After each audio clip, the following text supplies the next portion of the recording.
Garden number 7 is the Rinaldi Garden.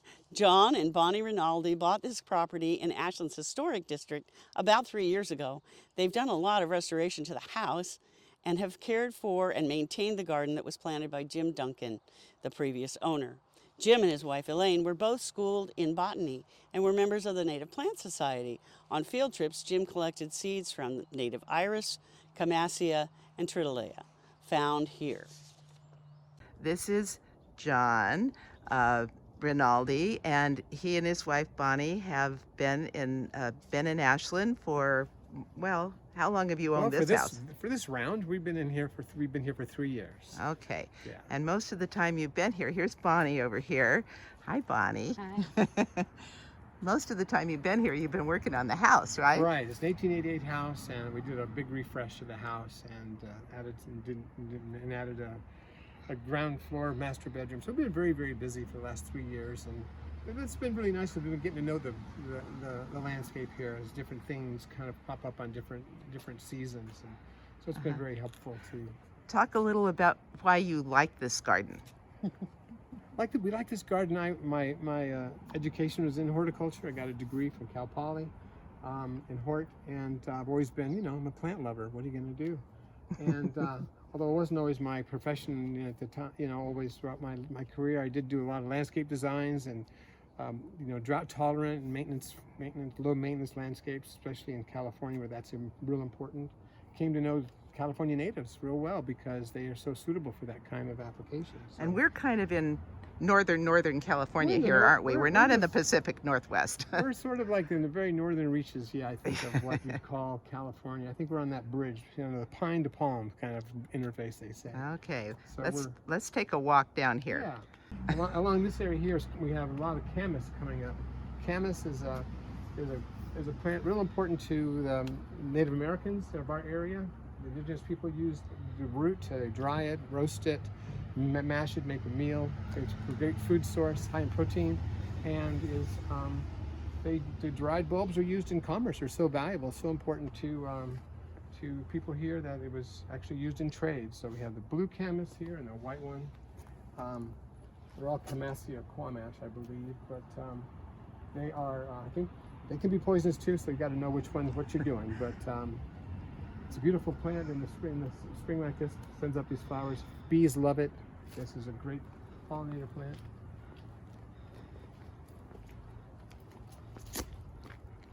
These are kind of growing at the outfall of a little bitty pond we have here. Okay, there we go. All right. This little pond, and the pond serves, to keep these camas growing. They're sort of a meadow plant. You'd find them in nature in a meadow kind of setting. Look at the bees on that one. Let's see if I can get that back there. That's wonderful. Oops. Yeah, they're attacking it. There we go. There's lots of bees that frequent here. There's There we go. This is tiger lily. And later in the summer we have profusion of flowers like orange lanterns just dangling in the air above the plant here. Just spectacular. Again, grows in a very moist kind of setting, but well worth it if you have a kind of a cool, moist area. And growing in the back there, in the beautiful blue, is a native forget-me-not or myosotis. Forget-me-nots, just beautiful. They again are just up for a couple months in the summer, and then they all, like most natives, just kind of go dormant when we get to our heat. And we have Jim and propagated and collected many irises. I think this is probably a Douglassiana. Beautiful for the landscape and just spectacular color right now.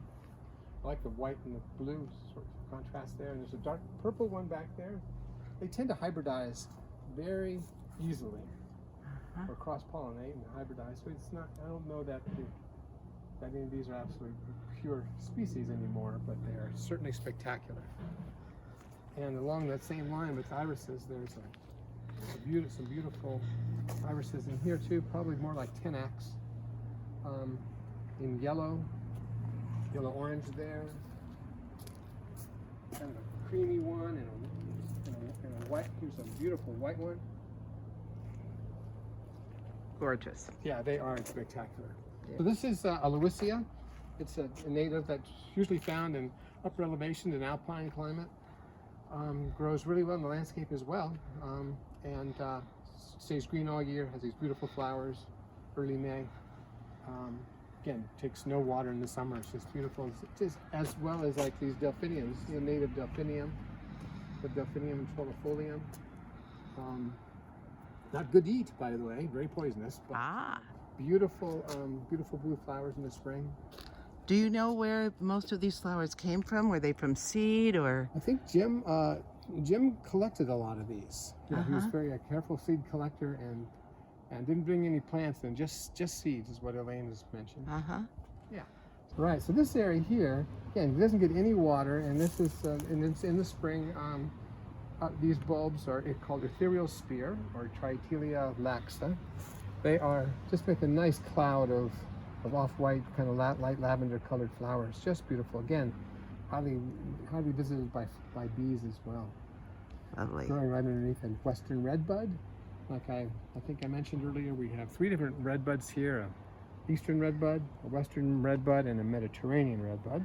And it's kind of interesting to see how their habit varies.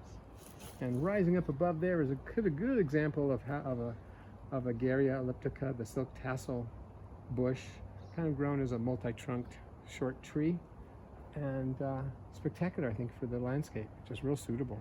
Absolutely.